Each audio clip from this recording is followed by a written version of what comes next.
Hello, everybody. Welcome. It's Sunday evening, 6:30 p.m. my time. Mr. Betcher's 8:30. John, our guest today, is at 9:30, I think, on the East Coast. Yep. Welcome to Break. What's that? It was agreeing. It's 9:30 p.m. 9:40. Yeah.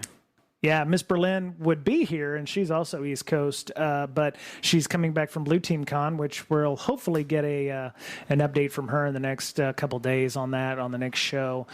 But yeah, so it's Breaking Down Security. It's Sunday night. Like to thank everybody for being on chat and streaming with us. Thank you, Bill, for your subscribing with your Prime Gaming. Appreciate that. Everyone who does Prime account gets a free subscription that they can give to their favorite streamer, like me or Mr. Betcher.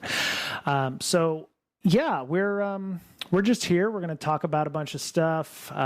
John, we've had on before. If you didn't check out our discussion with him and Jared Brennan before, you can go and check that out on our YouTube VODs. Very entertaining discussion and worth time if you can go back and check those out. So, John, how you doing? Welcome back to the show. Thank you for having me, Brian. And thank you. It's been pretty busy. It is 9 p.m. and yeah, nice Sunday. Okay. So yeah, glad we fit it in. Yeah, cool. You and I were talking before Mr. Betcher got here that you actually went to Hacker Summer Camp. Hopefully you didn't get Legionnaire's disease like what I heard about a couple of hundred folks did, sadly. What was your thoughts on Hacker Summer Camp this year? Did you go to Black Hat, DEF CON, and B-Sides, or did you just go to DEF CON and or anything else? Just DEF CON. And I haven't been to DEF CON since 2001. Oh, okay. Wow. I attended, of the 5 days DEF CON, I went to days 2, 3, and 4 and did LobbyCon effectively, as it's called nowadays, and just schmooze with people. Okay. Mainly the hallway and the main street, because the main thing I have heard about DEF CON this year was how widespread it was in the large vicinities, that it was multiple hotels and multiple venues and actually like a gigantic area. Right. Yeah, I had made it down to Caesars, I think, on Wednesday night, and then they closed the strip for construction, and I had to get back to the Luxor, which is almost 2 miles away, and thankfully it was like 11 o'clock at night and not in the middle of the day, so it was still a trek, but it was a different, it was less painful, but yeah, I found it even the pre the Black Hat stuff. It was very spread out, and there was a lot of people there. Yeah, I would have had trouble keeping track of everything that was going on. There was stuff at the Flamingo. There, people were going to, there were several in that area that you could go to, and I was like, yeah, there's too much, and that doesn't include the subcons that were going on as well. Yes, it was a great thing to occur. They'll be next year. And I think the airline conversation was in the airport on all of us elders on whether we would go again or not. Right. And what we thought about this year. And some of us elders haven't gone in the duration that I haven't gone or longer. Some of us attended every other year and see the new path every year. Mm-hmm. The new way. Right. I didn't go to Black Hat. I don't think I'm not that hip. I couldn't afford it. Yeah, right. Right. Hey, if a vendor pays me to go, I'll go. But right. Yeah, I can't afford it. Yep. Right. I'd rather pay for RSA. Yeah. Oh, interesting. Okay, I guess being okay. So before we get too far down the line here, John, as he's taking a drink, I'm about to ask him a question. John, tell us a little bit about yourself, what you do, and why. It'll become apparent why RSA would make more sense for you, I think. Likely is a good question. So I'm currently running into issues, Brian, that my volume of myriad trade names are what they are. Mm-hmm. I've had for a while now. My Twitter one, X now, isn't the same as other stuff, as other websites, forums, otherwise. Right. It's totally no good that I had an account on breached.vc, Mm-hmm. hunted the hunters. I've been in the infosec spaces from like when I was a kid, like a while ago, and Right. stopped in 2007. I proverbially closed the laptop and walked away. I went outside.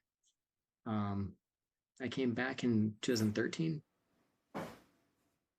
to assist with a few efforts, and here I am now assisting defending Five Eyes and defense and counter offense Right. of a myriad of stuff. I think you saw, maybe remember my presentation in San Diego. Mm-hmm. The Oh, yeah. presentation we'll deliver at Security B-Sides in Montreal in 2 weeks isn't that presentation at all. It intersects your own identity, and it wasn't built like that. And Right. what small percentage you can do to contribute. Yeah. It's the hacker circles, like most other groups, wash out. The core group, the core nucleus of thought, the common thought, the street commons, it just dilutes. It gets diluted with more people. Right. And we were talking earlier on how we as people were all pretty inclusive to bringing in anyone who wanted to show up, right? But nowadays we have vetted selfies you can take of like validating your identity. And we already did that. We already didn't care if you were an animal or if you were a guy or a lady, or like it didn't matter. We Right. didn't care if you were trans. We didn't care if you were bi. We didn't care. You're interesting. You were here, right? That's what we cared about. Right. That's probably the pollution of the whole everything. And part of RSA is that I made technology that is not network flow focused. And I can walk the hallways at RSA and see all the vendors trying to pitch me to use their solution that lives not in pejorative userland, but lives outside of where I built technology that really doesn't do what I do. Right. So the price for admission of RSA is lower than Black Hat. So And you have better conversations at RSA. Yeah. So the vendors that are at RSA and those areas, would you argue that there's a larger attack surface in the as we talked about before in the Ring 3 area? Because one of the topics that I had added up here was that we have too much automation, but it's because Ring 3 has, I would say, 10x the surface attack area that like Ring 0 might have, or like bare metal or UEFI or BIOS. BIOS almost, well, I'm not even gonna talk about that because you've written the book on a lot of that. But there's more surface area there. You've got APIs, you've got web, you've got operating systems, you've got cloud. I mean, all of it is after, like you said, after you log in, right? It's that's where the trouble begins, is after you log in. That's, yes, the human element. It's the human element in the loop. Right. We've learned how to exploit that human element. I think people like Brian and I, and the two Brians here, we need another John, but we're good at mitigating that loop. There was a Twitter posting a while ago of when I say colleague, I probably don't know the guy, driving whatever that was out of Tacoma going south towards California, Mm-hmm. who was effectively hoodwinked from attackers and only paused when the request to validate their like passport number or their 3-digit credit card number, where it was like, oh, wait a minute, this doesn't add up. I remember that Twitter free. Yeah, I can't remember who did that, but yeah, I do remember that. I think that person was showing an example that anybody can be hacked, no matter who they are. It was a notable hacker in the group. Yeah. I don't remember the name. If I did, I wouldn't mention it anyhow. But it was Yeah. a notable hacker, and he was like, I went through this, and I almost was hoodwinked, but Yep. I am who I am, and I'm pretty good. Yep. And we try to learn from our experiences. Yep. So I said my first topic was, is infosec over reliant on automation? As we come, Mr. Betcher and I, we do podcasts based on, when we first started this, based on things we see from people, from things we see on Twitter, or things we might notice at work. And one of the things that I've noticed about work is the idea of the security drought, and where you'll have certain teams that have an overabundance of tools. It's like they can just sit down, bang out a brand new tool, or you go to a DEF CON and every talk has a tool, right? Every talk has an automated tool, whether it be the Bloodhounds of the world or I use Metasploit as an older example, but, tools and automation has been pretty much how you get a talk at a conference these days. There's, there are more than a handful of talks that come out with like, oh, we got this tool, and this is a new tool, and this is another tool, and this is another tool. We have an overall. Go ahead. A lot of tools are easy to make at a con. They're all Python scripts. They're all Perl scripts. They're all Python scripts. You wish they were Perl scripts. Right. Or they're bash scripts. There are contests. In the National Capital Region organizational buildings that award contests that take about a week or two to run. And the award there is $10,000. Nice. And to that end, you can't build you can't build what I built for $10,000. Right?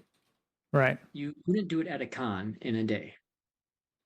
I mean, you wish you could. Yeah. Yeah. But it'd be nice if we get to that automation level. Yeah. Where it makes it accessible. But like we were talking before this all began, usually those automation tools run off of some Python executable. Right. On bare metal. Right. Or it's a Kubernetes Ansible thing, and it's still running off of a executable. Yep. And it's that level of tamper-proof automation we don't have. Yeah. Yeah. My thing is challenge. It is a challenge because with all of the industry now, it seems like it's cool to do riffs and to do layoffs and what have you. There's a lot of teams that are getting clobbered, and you're finding out, oh, well, we didn't have documentation for half the stuff that team used to manage or to run. And, if these tools are being created internally, documentation may or may not exist. Probably closer to may not exist. And if you're building these tools and they're operationally critical, or, it's part of a workflow, or it's part of, hey, developers are supposed to run this tool and it's going to help them find XYZ, and somebody has to make changes to these tools, it just feels like we're going to hit a point where teams are going to have to decide whether or not they want to continue building these tools, and it may be something they'll continue to do anyway. Or, there may be an opportunity for more sales from teams that, from companies that, make drop-in stovepipe solutions. But yeah, I'm just, I'm not the only one. There's been other people that have said, hey, I'm seeing this where, we had to fix something and we didn't have any understanding of how it worked. And we had to go in and basically do code audit to understand or, disassemble it and figure out how it worked. And then, well, we could tweak this and, we brought down a server farm or, it's like, okay, it's real finicky, and I think we're starting to understand there's a need for documentation because everybody's expendable. And if you're building security tooling or document your stuff as if you're not going to be there tomorrow. You mentioned one thing that brought an idea is when I was at RSA and leaving the company and identity mostly anonymous, but the comment back really was, how would we eat? What would we sell if we actually solved the issue? Like I have solved the issue. How would you eat? How would you afford to eat tomorrow? If there's not a further problem to solve, what's going to help bring food to my table? I might actually have an answer to this one, but Mr. Betcher, do you have a thought? That reminds me of that place we used to work at where the company was built on a support team, right? Yep. And the system was so old and it ran so well. There were 2 bugs in the system, and that was it. Those 2 bugs manifested every week or 2, and the support team would fix it. They moved on. The people who own the software or own the system, they didn't want to fix it. They didn't want to spend the money to fix those 2 bugs. Then the program would be perfect, right? But then they would be getting rid of their support team. There would be no need for the support team. And just in case something broke, wouldn't be there. Right. So, and then another whole company was built on that, supporting a system that practically ran itself. Right. Right. I mean, I'm in Westlake, Ohio, and there's on the internet, it's available unless you want to have it forgotten, but it's there. And this organization likely brought automation and got rid of the human capital, also known as layoffs. Yep. Also known as forced firings. Yep. It's a worldwide company, and they can hire elsewhere cheaper. Also known as company sustainability, which I do not disagree with these guys. I would have done the same thing. Yep. Stick around. Don't fix those 2 bugs. Keep people here. Right. So John, to your point, the how will we eat? There's no shortage of companies out there that have created solutions to problems that don't exist, or through their marketing cycles have created problems that we just happen to have the solution to. I think you're going to be able to eat because you're going to find a problem that doesn't exist, or make a problem that doesn't exist, and create a solution for a problem that, with the right marketing, you can sell, ice to penguins. So Spot on. There was marketing, and then there was an invited meeting, and I asked to stick around to that meeting and listen to this company's pitch. Their marketing is completely opposite of what they actually do. Sure. And it's all comfortable stuff. And I'm like, no kidding. At least one person on the planet knows. Like, that's what you actually do. Yep. And it's what you write on paper. Where the comment I get, Brian, is, well, your website says a little bit. It skirts around the issue. It says a little bit. What does it actually do? How does it actually do that? Right. Yeah. See And that all the time. that's questions I don't answer because that's the IP, that's the whole process. But it also makes them want to contact you for more information. So there's a bit of social engineering there. So it's like, I can open a dialogue with that organization. Yes. Yes. And then to the other issue, the two bugs, this code base, I'm lucky enough to have audited by a member of the C++ Foundation. And it's kind of goofy. I probably can't do it again. It's kind of lengthy one-liner command. But the JPEG it spits out is roughly like 80,000 pixels long by 100 pixels wide. And you can actually see the threads not collide as the process continues on. It's kind of awesome, but Right. you couldn't actually print that. Maybe a dot matrix printer, but who has those anymore, right? Right. Yeah. I don't think we've ever, I don't think I've ever asked you exactly what Thor is. From what I've gathered, it has to do with UEFI and BIOS, and we've had a couple of folks on who've been investigating BIOS security and UEFI and the idea of the naughty maid or the bad maid attacks or what have you. But and you're not sponsoring the show. For those people listening, he's not a sponsor of the show. But John is a very interesting person, and I've never actually asked him what Thor is. I've seen it on the website. So Thor, how does your product protect computers?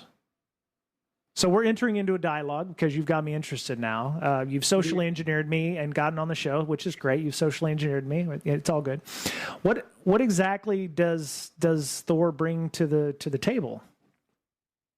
I'd say defense and counter-offensive tamper-proof assurance that you own your own data, guarding against threats tomorrow, today.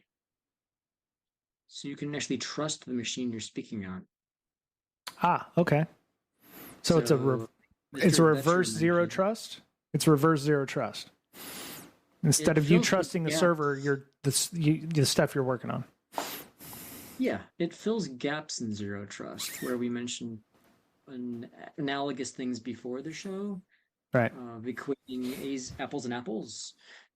A lot of paper is worth a lot of other paper. A lot of ideas can go on paper. Those ideas are really difficult to implement. Okay. And so this defensive, counteroffensive technology is digitally signed in the UEFI. Okay. Where you can't modify the UEFI or our technology without the whole system knowing. Okay. I think we need to build an Easter egg that if you do happen to hack either of those, it gives you Bitcoin. Bravo, you did it. You win. Nice. Okay. Your street address, we'll email you. Kind of like those original virus writers that are in, I think, Islamabad. Yeah.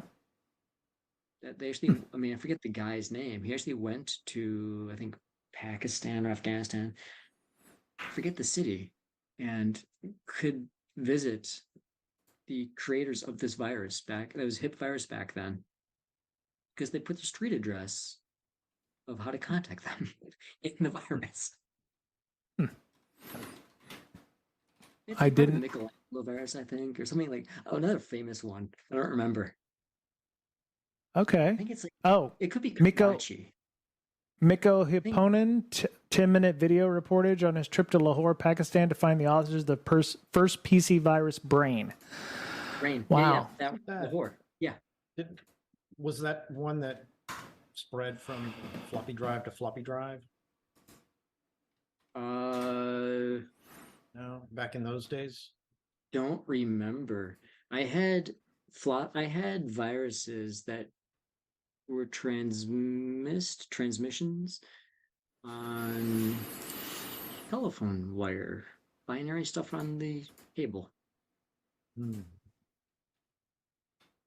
I had tequila on a computer. I had others. I remember tequila because it was the first one I had. A lousy thing. I get into the BIOS and did a few things, and the master boot record. That's where it played. Mm-hmm. Nice. There it is.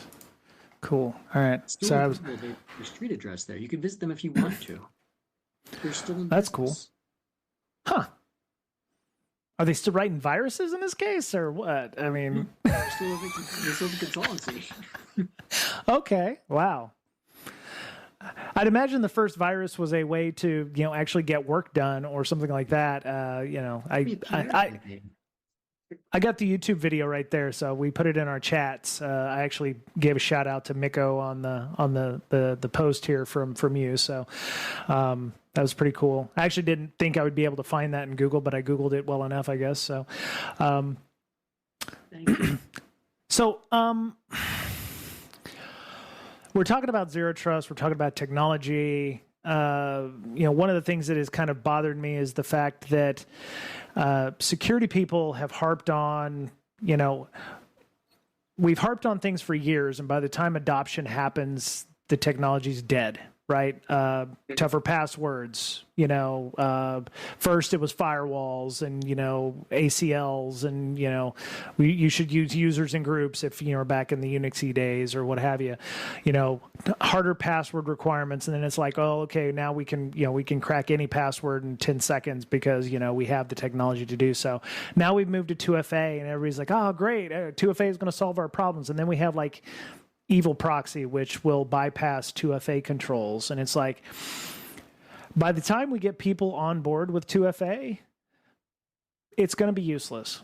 And so it's like, what is the next solution that we should be thinking about for authentication, authorization, ownership, controls, those kinds of things? Is there anything being thought of, in that, has been started working on, or, These things have a vulnerable SMS, like your SMS chip in it. Right. No one's guarding that. I mean, my software works on these things we call mobile phones. It's a computer. It's a quad machine. It's faster than this machine. And wow. Go figure, right? And right. You're going to rely on two-factor when the attackers, they already know your behavior, courtesy of all the other breaches. We were talking about one of my blog posts with letters of marque on the trials and triples within the letters of marque. Mm-hmm. Right. And yes, we probably more to fix if they actually enabled the letter of marque. Because you're not a boat anymore firing off cannonballs. You're actually possibly annoying some nuclear operator in Serbia, and oops, I hit that key. Right. And that's going to push the thing towards it. Yeah, let that go. Don't make up stuff that's going to occur in the future, right? Yeah. I think Mr. Betcher and I, one of our earliest conversations had been about hacking back. I believe it was with Kevin Johnson, and letters of marque, or being able to deputize people. And John and I talked a little bit about this before the show as well. It's like, who's they? In terms of who's going to be issuing those, who are the people that are going to be able to receive those letters of marque, and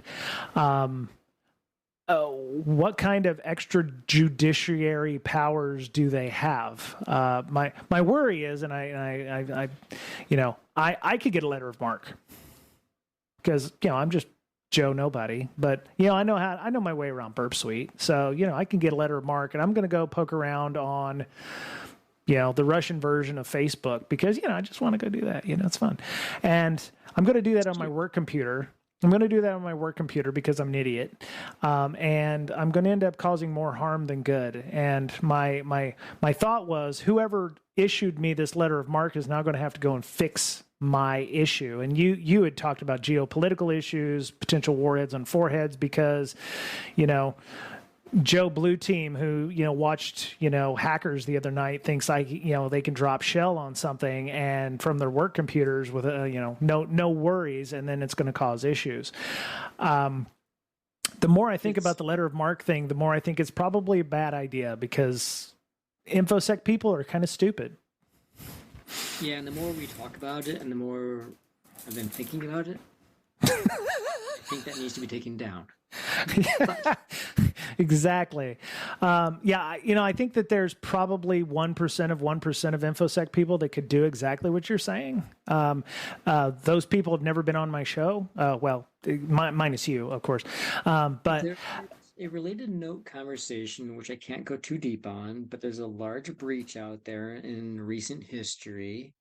And if you take 100 people in the room, 90 of them were in the breach report. 10 of them were not. Okay. Where are those people? And those people had to leave. Right. That's purposefully an empty statement, but it's that method of education gap. Right. That even if we know what we're doing. Oh, go ahead, Brian. Why did they have to leave? The proverbial leave. The proverbial leave, where they weren't in the breach report. Mm-hmm. Right. They should have been. They weren't. Right. Yeah. Yeah. There's. It's probably a disaster with their education gap, and even with what the three of us know. I've been running cross-country races my whole life. I recently did a 5:47 1 mile. Youth still wins it going sub 5 minutes per mile. There's always going to be someone faster, better, more skilled. There's always going to be someone better. Yeah, see, you beat my ass on. Yeah, you beat my ass on the run. I can do like a 6-minute kilometer. So, I'm 44 years old and I'm not an avid runner. So the fact that I can get under, 10 minutes on a mile is good for me. So I totally used a carbon shoe, and I knowingly slowed going downhill. I could have been sub 5:30. I was happy 5:47. I could be sub 5 minutes going down a hill too if I'm running that. So unfortunately, it'd be mostly uncontrolled and head over heels. But that's the goal. Yeah, right. So you mentioned education. I've mentioned this on our. The education gap. So how do we fill that education gap? Because right now, with the advent of things like AI, ML, all that shit that we're going to be using to automate the simple stuff, which normally would be what we'd have the noobs do, or the people who are unfamiliar with infosec, what kind of jobs are going to be there for the people that are new to infosec? Because AI and ML is going to figure out all of our SOC stuff, so we don't need SOC analysts anymore. Are they going to come from IT? I mean, what's the future going to look like for somebody trying to get in infosec when AI and ML is taking all the entry level stuff? That's a grand question. When AI is going to be doing it, I guess your entry level person is going to make sure the AI engine is doing the AI engine should be doing. Okay. Instead of watching it go across the screen, right? They're watching that analytic binary, making sure it does what it does. Right. We'll just all be code tuning AI monkeys or whatever instead of hacking code and stuff like that. So, Mr. Betcher, what's your thoughts on that? From the education point of view, when you bring new people in, what are you teaching them? Well, first of all, I don't think it's going to be the newbies who are going to be the ones playing with the AI. I think it's going to be the more advanced security folks There keeping was the thing running, because it's going to take an accelerated or an advanced level of knowledge to understand how it works and to manipulate it in such a way that it's actually doing a benefit to the company you work for, right? It's going to take a higher level of understanding to actually understand it. And that may push out new security folks, right? They'll be coming in, but AI is taken over, but it's going to take a higher level of education. You're going to have to, instead of an inch deep and a mile wide, or even an inch deep and an inch wide, you're going to have to be a mile deep in order to actually get to play with and understand AI. Well, so that's what I think. It's going to take a more advanced mind to make it affordable to the company that owns the system, the tool, right, that uses AI for defense or hacking. Until we decide to automate that, by it's like, okay, new person, here's the 5 boxes you can tick, or we'll automate the tuning of the AI process eventually, I think, or the AI will tune itself, and then we won't need a senior person doing that. But to that end, the education necessary to get on to hack the box was to hack the system to gain entry to hack the box dot whatever it is. Right. They took that away. It was too difficult. Yep, exactly. Yeah, I was told that was actually harder than some of the boxes that were on Hack the Box. So I was like, oh, okay. My account went dormant and was disbanded, and then they deleted it. It's like, it's okay, I'm busy. Yeah. Stay in touch, but hey. Yeah. Yeah, I don't know what we keep talking about talent shortages, and the problem is we don't hire junior people. That's a fallacy. People who say that they want junior people, it's like 1% thing, right? There are, and the jobs that they want junior people for, they want people with knowledge, which is not complete new. We cannot now, as security people, pick up somebody right off the street and teach them security. Even though we like to believe that we can, we don't hire that way. I don't know why. Maybe it's because we don't have the time to train those people. But AI is going to take over a lot of that stuff, I think. If you, whether it be consultancy, who are you going to hire for, as a junior person in consultancy, when you can automate port scans and you can do all the low level stuff that you would normally have somebody do as a junior. I don't know what hiring is going to look like for security in about 5 to 10 years if we keep going down this route with AI. So the old entry to HTB is going to be a bit different. Yeah. I mean, we're forecasting. I'm involved in other conversations forecasting military operations in 2040, 2030. Yeah. It's getting a lot different. Yeah. The other thing I noticed about Black Hat and DEF CON was I didn't see, and not to be ageist because I'm 44 years old, I'm almost 45, but I don't see a lot of young people at those conferences. No, there's a lot 45. They're all this age. Yeah. That's concerning as well. And it's more profitable to be a bug bounty researcher than it is to be a security person. Probably. Oh, I can attest. The youth I did see were, I guess, normal youth, shell-shocked youth. I mean, I guess Vegas at a prominent hacker summer camp party overwhelmed them. And I guess it was overwhelmable. Yeah.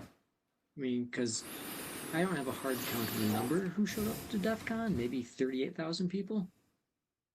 That's not 100. Yeah. It's a lot. It's easy to witness a lot of stuff. And then to that end of DEF CON, I put on the old interwebs that Hack the Sat number 4 occurred. Yep. Which was monumental. I mean, that was, I think I added on LinkedIn how incredible that was to me. And how this loose confederacy, if that, kind of grew up. And now it has full civilian clothed DoD personnel at the event administrating Hack the Sat. It took 4 years to do that, which is Uncle Sam doing what Uncle Sam normally does, taking 4 years to do that. Yep. But it's that style of growing up that the conference really became. In 2001, I could never foresee that.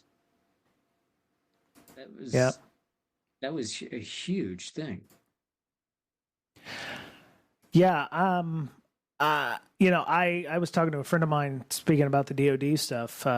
They're taking, it used to be when I was in the Navy, they had certain levels, like after 36 years old, you couldn't join.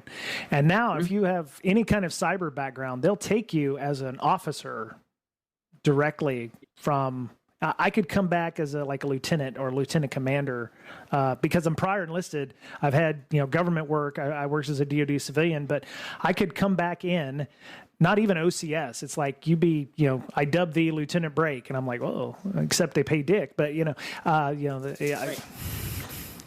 Yeah. You're almost invited to. Right.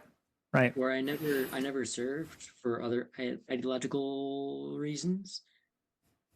I offer to help out, but I think our country isn't configured, set up to take that conversation. They don't do that. They don't do that yet. Yeah, I just found it interesting that the recruiting one is down because they can't get their numbers, obviously, but the other one is that they're taking. What's that? In there, the older thought I've heard from 60 and 78-year-olds is the amount of people watching television of the Wounded Warrior, which don't get me wrong, but that could have a little hand in retention. Yeah. I found my was it my cousin? I want to say he was a recruiter or something, but he's like, yeah, they're taking anybody, and you have a degree and you have skills. The problem is, it's like hiring for CISA right now. I saw that. I had a couple of friends trying to hire up for CISA, and it's a pain in the ass to get into CISA. Like there's like tech track tests, and obviously there's the obligatory drug test that most hackers would probably not be able to pass for obvious reasons. And of course the criminal background for a lot of them is something somewhat problematic. But yeah,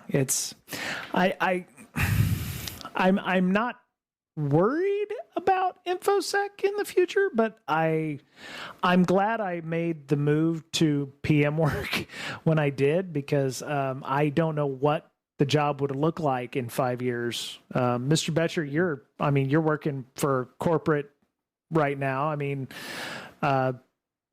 you're not hiring, obviously, like most everybody is. They're still in a hiring freeze, but I mean, what do you expect your job to look like in 5 years? Are you going to be moving to a new career? Are you going to be moving into more people management? What does it look like for defense? I mean, are you going to have to embrace the AI and the MLs?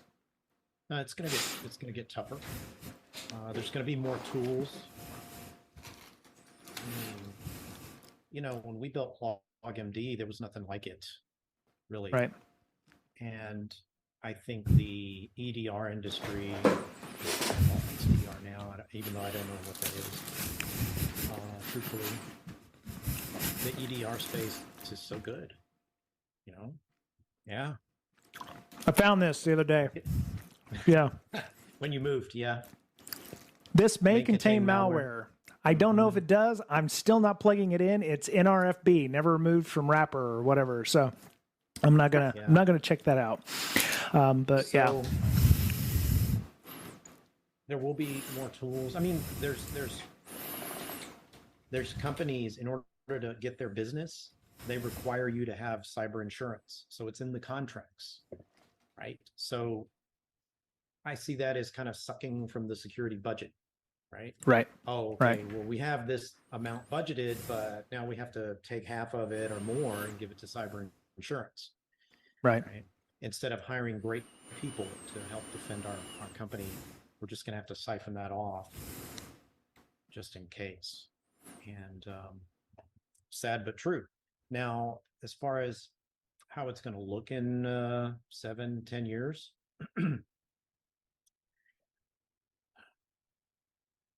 again, I think it's going to be tough for newbies to come on and really make a difference unless they're specialized in a tool, right?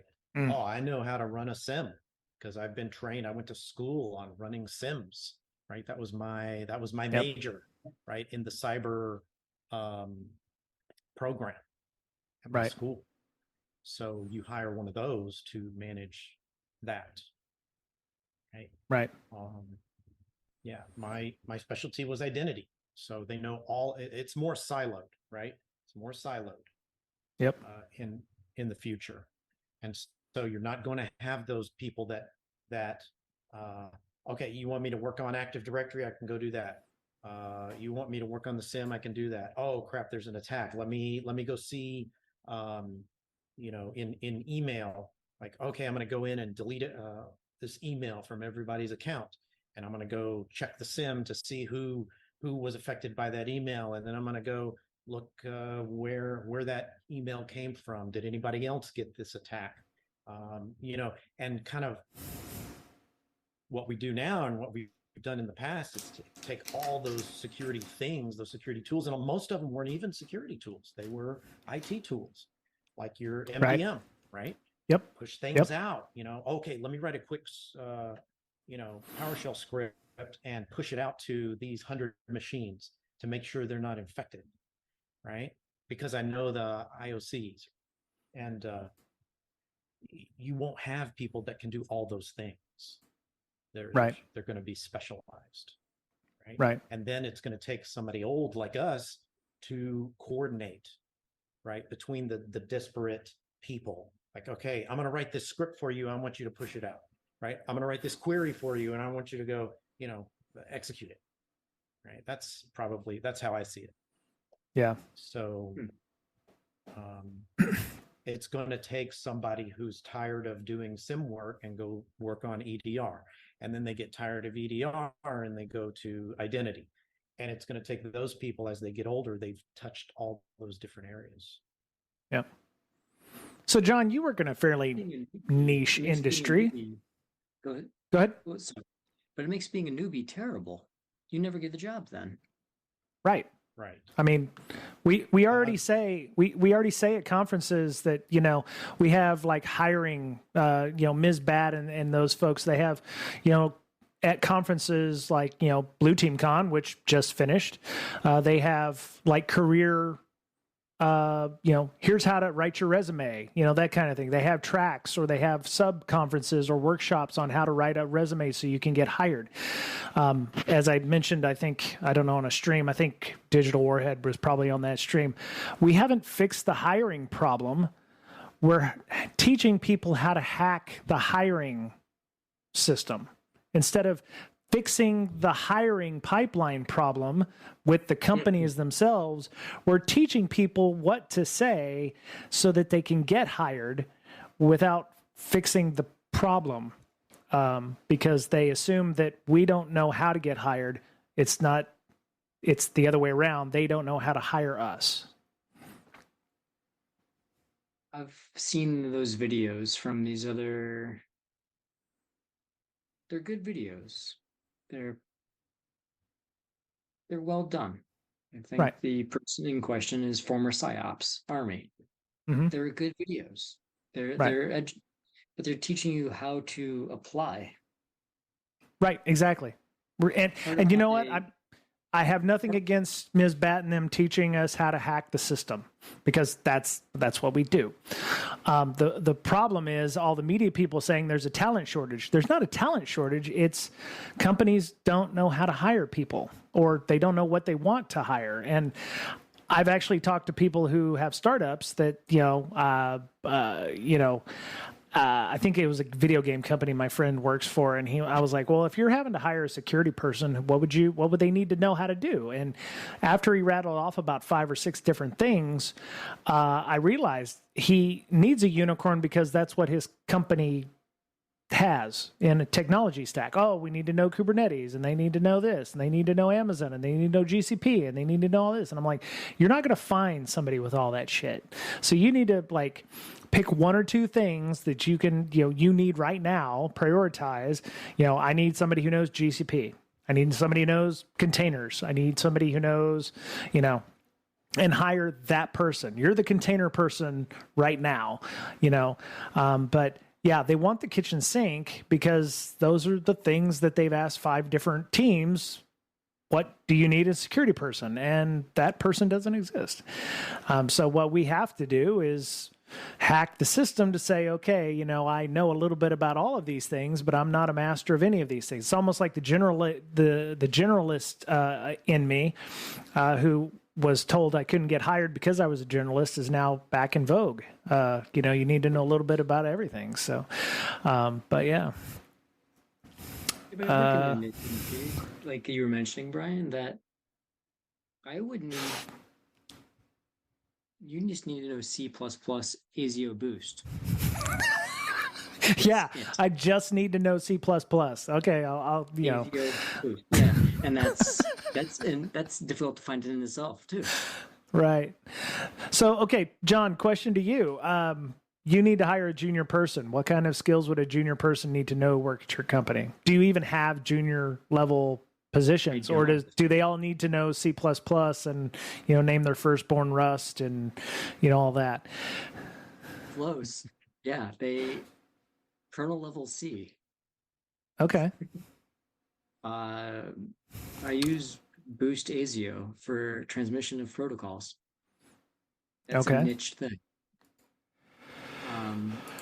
Beyond that, it's Kubernetes and Ansible. Accessible things. C# for other stuff. But then again, niche C programmers for FPGA.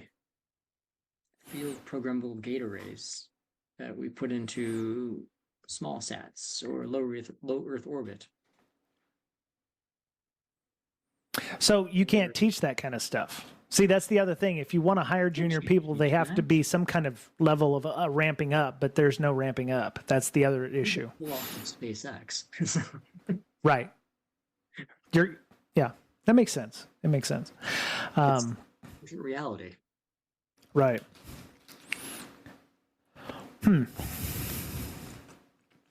So, what have we learned today? Back to what does a company do? How do they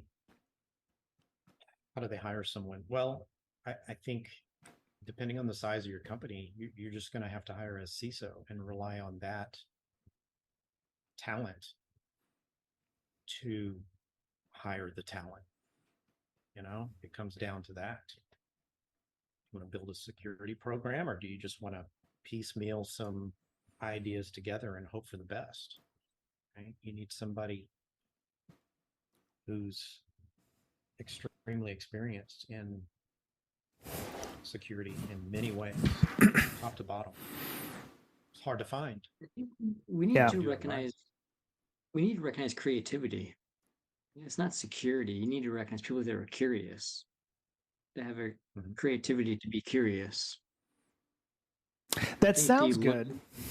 The London Economic School, Leeds, had an article in 2012, I think it is, on all their entry-level engineers would take these things when it broke and throw it away.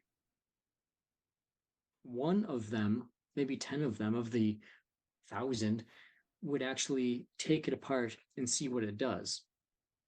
Yeah. It's that quality of being curious that we are not good at recognizing, harnessing, or teaching others to mimic that curiosity. Right. And that's where Ms. Bat is trying to teach people how to hack their resumes to put the creativity in as a marketable skill. Because you can't say, I enjoy taking shit apart and trying to put it back together. Or, I enjoy taking, I'm naturally inquisitive. Okay, how does that, how does HR, get that to funnel into the system? That's why it's so difficult to hire, I would say, many security people, because we're naturally, we're raccoons in the trash. We want to investigate everything and see what's going on. Yeah, we're normally not good communicators. We don't really, some of us, how do I say this? So a lot of us don't collaborate well with others. Ah, yes. The silos. I was definitely, yes, the political silos, not the economic. I was at the Catalyst campus for technology innovation, which I'm okay broadcasting because those guys are a hoot. And yes, that is a vehicle we need. But of the 8 people, I really was taken aback at my own behavior of how I was the collaborative one, how I was the creative one. I quickly made 7 other enemies right then and there, even though we're all supposed to be frenemies. Not competing companies, but friendly companies, because they recognized, oh, this guy is also divergent thought, creative, and curious, and a collaborator. It makes for a whole unique type of person. Right. We're not good at harnessing those in society and saying, hey, let's go work. Like, not just saying, hey, let's go work here, but being invited to work somewhere. Right. What if you were 18 years old? Wouldn't you be floored, if not a bit jaw-drop speechless, if CISA showed up at your parents' door and says, hey, we'll pay you $150,000. Can you come work for us?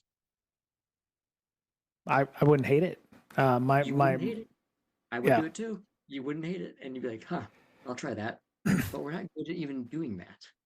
Right. Well, it's the same reason I joined the Navy. I didn't do it for ideological reasons. I needed money for college, and honor, courage, commitment was a distant 3rd, 4th, and 5th for me. It was like, I just want to get the hell out of Missouri, and I want some money for college. And I did both of those, and honor, courage, commitment was the other stuff. So, I did 7 years, and well, I'm here now because of a lot of that. And there's a, we're and it's not all doom and gloom. If you're watching this, it's not all doom and gloom. But we're not people. We're not people.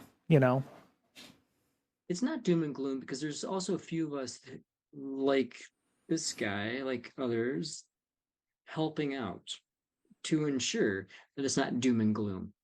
Right. That are getting in front of the political creativity chasm and saying, hey, let's solve this before it becomes even bigger.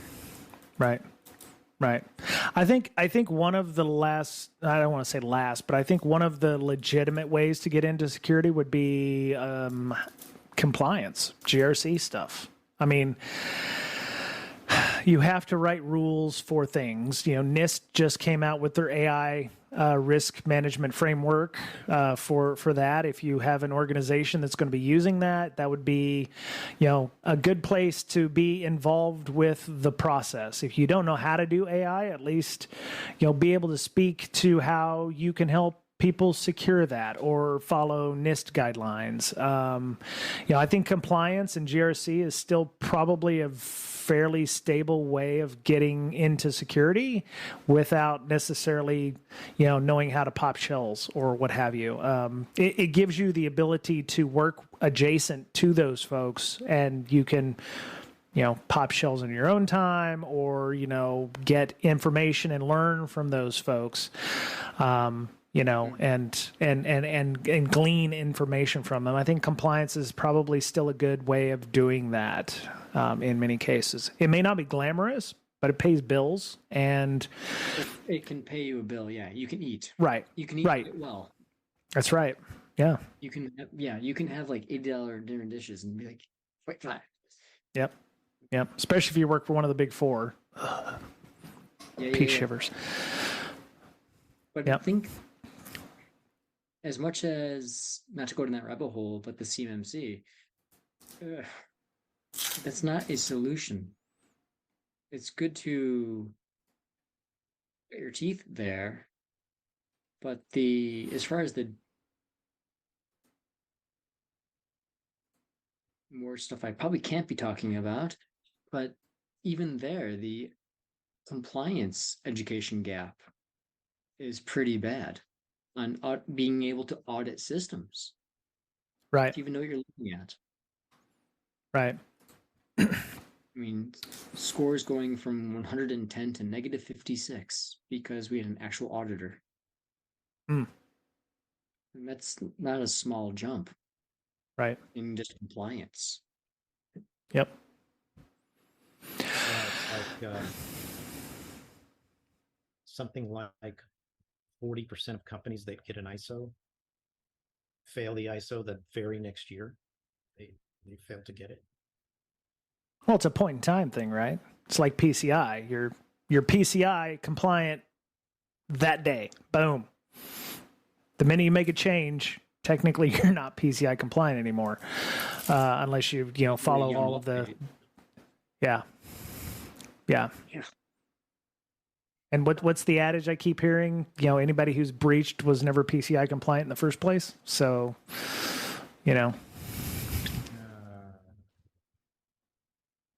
I haven't heard something like that. I don't know. But I do know part of what I do know is that 9 out of 10 fully compliant are breached.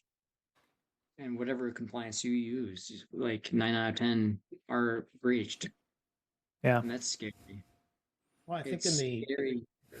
Go ahead, Brian. In the Verizon database, Verizon report, right? Yeah, the companies that they have investigated because of a breach, none of them that were breached. I'm sorry, all of them that were breached were not PCI compliant at the time of the breach, right? Yeah, I think that was my point. Yeah, if you were breached, you probably weren't PCI compliant at the time. Well, yeah, they didn't have their compliance at that time. In other words, when you get your compliance, it lasts a year. They weren't. They didn't have a PCI compliant. Their attestation at the time of the breach. And now it's just, it's just one statistic, but it is interesting that out of all of the investigations that they've had, none of them were PCI compliant at the time that the breach occurred. It's interesting. So what you're saying is there's room for compliance people to come in and make smarter compliance requirements, or to help secure those environments. Yeah. I mean, it helps, right? And then you need that to justify your security program. Hey, we need to hire so and so because we need a SIM. It's required. Yep. Yeah. As an industry, we're not getting away from SIMs and compliance. I wish some of us would change the way it goes, but we're going down that compliance road. Right. Mm-hmm. Well, SIMs give us visibility, right? SIMs give us visibility, and as you so eloquently blogged, crime happens in areas of low visibility. So the SIM gives us the visibility we need, or hopefully you need, to shine a light in those dark corners. Yeah. But oh my goodness, I've been neglecting our chatters. Is anybody have any questions? Super Lolly, Cactus Creates, thank you for coming. Digital Warhead, anybody? Anybody have any questions? I've been one of those people who took apart the phone. I've taken apart several phones, many in fact. I've taken apart TVs, dishwashers, computers, and everything. Even like this old car that we have had a coolant leak. And so, well, I was on a mission, and this is a photo so far of the inside of the car. You'll notice here are the gas pedals. There is no steering wheel. I have had to take apart everything inside the car. Just keep going and digging and digging. Apparently, there's a thing where steam comes in and heats the air, right? That blows through like a heat sink. Mm-hmm. And I have to get that out because it has a leak in it, right? And it drains into a plastic pan, and then there's a little hole in the front that goes outside of the firewall and drains out.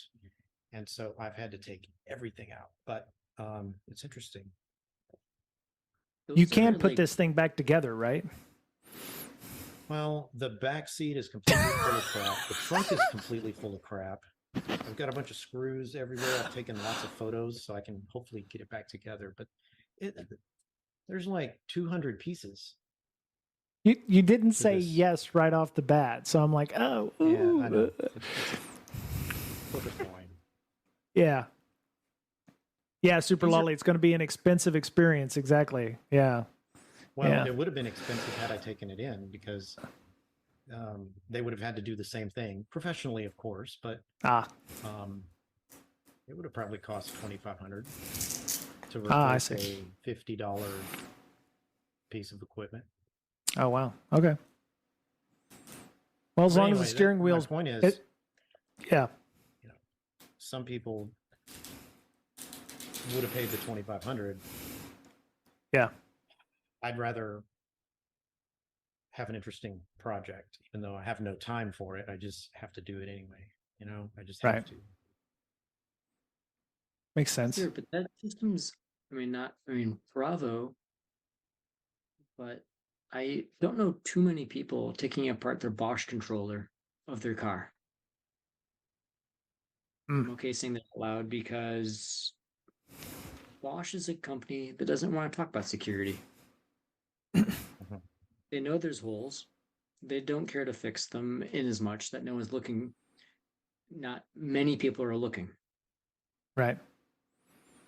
Is it impact in that case? I mean, is it the fact that, you know, they're going to own a singular Bosch thing inside the, I mean, I can understand maybe the issue if they could do it at scale, or they could send it over, you know, the Wi-Fi or cellular connection to the car, to the, you know, to the device and brick thousands at a time or something. But if you own that one system, then you own that one car out of millions. Yeah.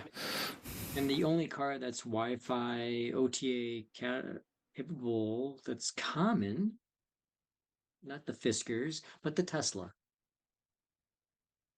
So no, everyone's looking at the Tesla. No one's looking at Benzes, Jags, Volvos, right? Fords, Chrysler. They're all looking. They don't. Guess what I found in this car, and I wouldn't have found it had I not taken it apart. There's actually, it looks like an old-timey hard drive, you know, spindle drive, about that thick, practically the exact same size as a spindle drive. It's called a remote start box. I had no idea it was in there. Remote start. Why would I need somebody to start my car remotely? I mean, maybe it's for unlocking the car, but it doesn't say remote unlock. It says remote start. No, So I had is it remote also a start. remote stop. I had a remote start in my car where I had a thing on my dongle that would start my car for me. Yeah, Is that that's what you're talking about? No? Oh, okay. Nope. The key doesn't have a starting feature at all. Like an OnStar kind of thing? Like where OnStar could start your car for you if you've lost your car key, or? No. Nothing like that. Interesting. I'm going to have to look it up. Your car and see what's in there. Say what? You should look at use Ghidra or IDA or Alibug and see what the processes there you go. entry are on your car. Yeah. But it's an older car. It's a 2011. So, I've got to compete with the 2007. Yeah. No contest. It has more electronics in it that are scary. But yeah. Oh my goodness. I'm working with one gentleman out of Carnegie Mellon to do that. Securing cars. Because the aforementioned company doesn't want to talk. Or at least have any fluid conversation on any research. They don't want to do anything to upset the cart, kind of like, that would require them to fix or cause massive amounts of development time to address, an issue, and then, have to push it out to the fleet, which, then is more time and effort, and it's a long-term thing. That's the only thing I could think of in that case. It would be prohibitively expensive for them to fix something that you might find in about 2 minutes, depending on where you're looking. Full stop. Yes. Yeah. It would shut down their whole business operations. They'd have to retrofit their whole business operation. Right. They don't. Right. They're actively not curious. Ignorance is bliss. So, yeah. Ignorance is sometimes bliss. Yeah, I had this conversation, I think, yesterday or 2 days ago. It can be, but it's dangerous. Sure. It's really dangerous. The more you know doesn't necessarily help you. Yeah. You can't forget things easily. That's true. And I want to say things like this erode trust of companies, but I've been saying it for a few years now, and I actually had to try to tell some people that I was doing a tech edit of a book for that reputational damage doesn't exist. Because that was what we used to, that was the big thing we used to try to, as security people go, oh, well, the media will, will lambaste us and whatever. And it's like, no, they don't care anymore. I mean, the way citizenry works, somebody does something over here and, by the time the next media cycle comes around, they've completely forgotten. I mean, there is no reputational damage. Doesn't exist. It doesn't exist. I had a conversation. Luckily, I forget where I was, but it was if you dox yourself, and if you give away your passport or driver's license, and you give up ownership, effectively give up ownership of that assigned ID, right? And they were actually saying, well, no, you're wrong, John. It does affect you. I'm like, but it doesn't. I didn't make it. It's tied to me. I just go get a new one. It's your data that's tampered. Right. They didn't like the conversation. It wasn't built that way. Because we're using driver license IDs that they did in 1950, I think. I don't know when. I was wondering about this the other day. We didn't have data breaches until we had computers. We didn't have identity problems until we had computers. Yeah. Oh, well, there you go. That is a very true statement. I've got to get you guys a link to my closing keynote presentation at Security B-Sides Montreal, where I really drop into the small percentage of proactive efforts that you can do to mitigate other companies' actions that don't have your interest in mind. Yeah, I would definitely like to have that. We could add it to the show notes and make sure we get it out to all of our social medias there. So when is B-Sides Montreal? September 16th. Oh, okay. B-Sides MTL.ca. Right. Montreal's a lovely city. I would go back there. It's been a few years since I've been there, but yeah. Canadian friends, it's been roughly 26 years. Oh wow! So actually, 3 years. I think it was 2000. It had to have been 2005 for me because my daughter was, Yeah, she was in the Pepe Le Pew skunk costume for our Montreal trip. So, yeah, it's been since 2005. So not 26 years, but yeah, almost as much for me. So yeah. 1997. Yeah. Okay. Nice. Been a bit. Nice. Yeah. I think it's better. I don't know. Most things have, Yeah. except the internet kind of hasn't.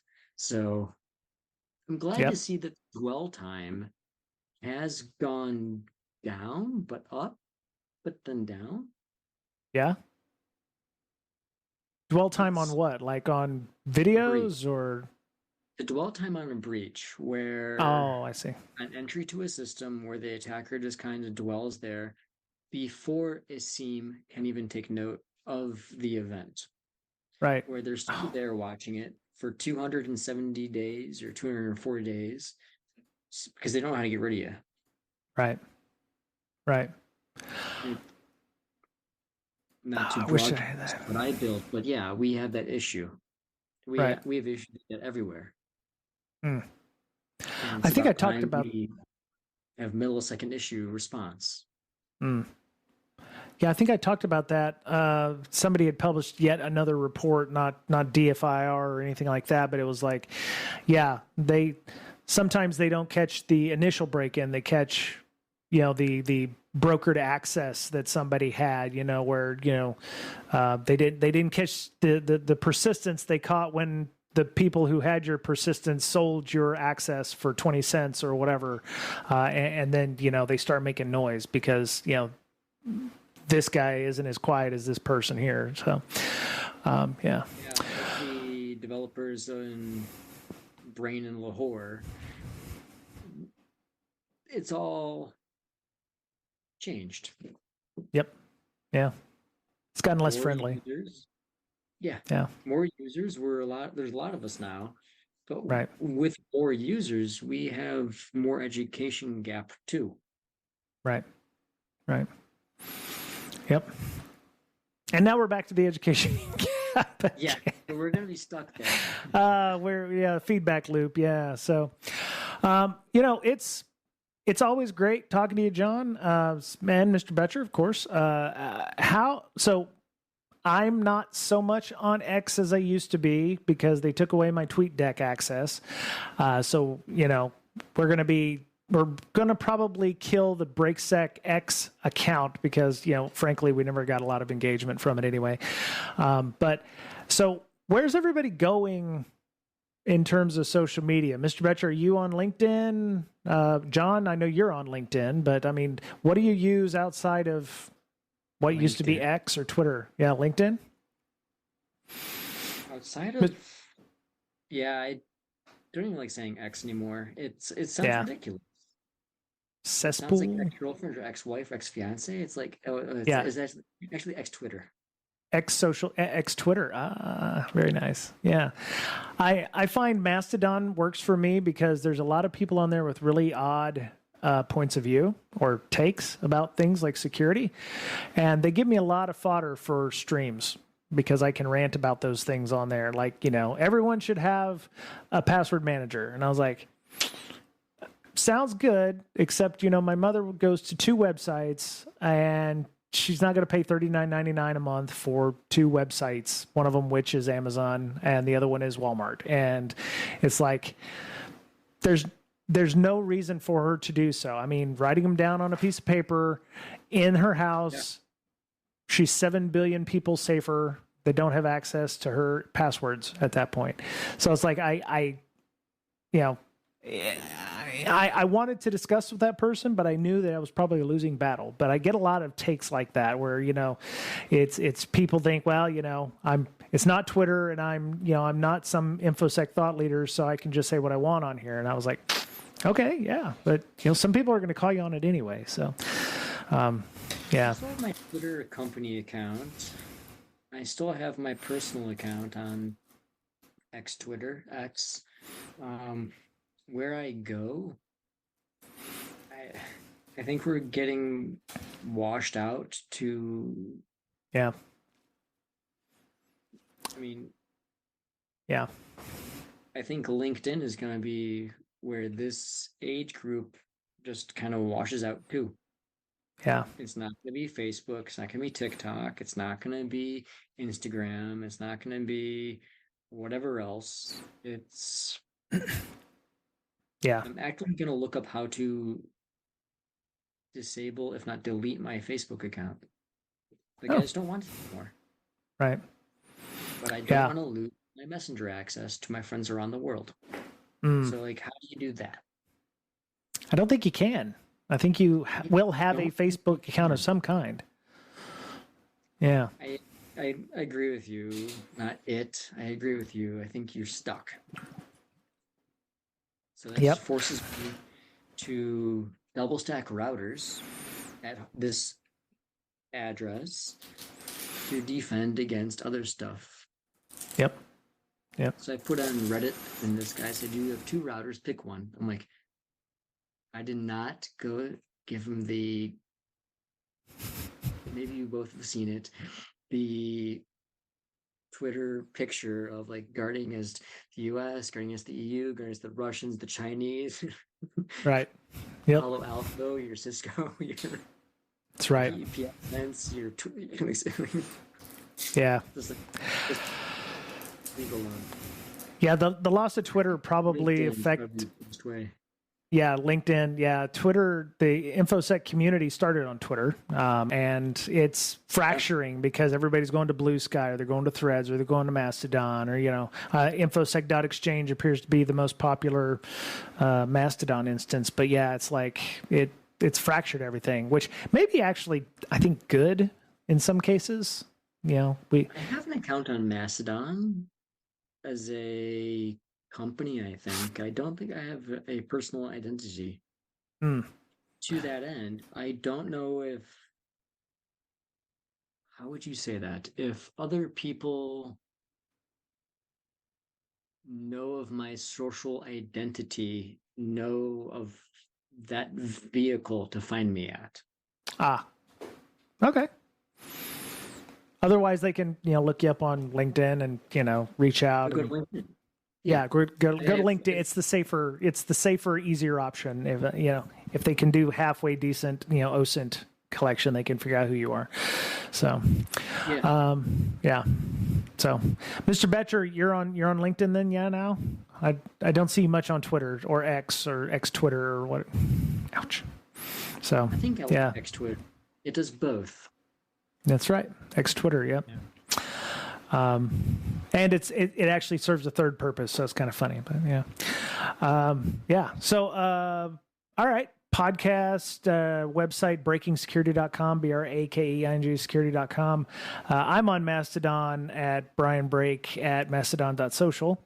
And Miss Berlin, you can find her at InfoSystir, INFOSYSTIR, pretty much anywhere there's social media, so you can go check her out, see what she was doing. I'm learning DaVinci Resolve. Her like on the road, like a road. That's not safe. If she was talking on the phone while she was driving, it'd be technically illegal, I think. So. Oh, that's true. Everybody's got the Bluetooths in their car now, so yeah. Including my Tesla, which John knows intimately about breaking stuff in it. So. Right on. All right. Access to your car, so we're fine. That's okay. The stunt hacking I've seen from my Tesla is the Flipper Zero folks going, watch this, and then they make my charge port open. That's all I've seen so far, thankfully. So we're okay. We're okay.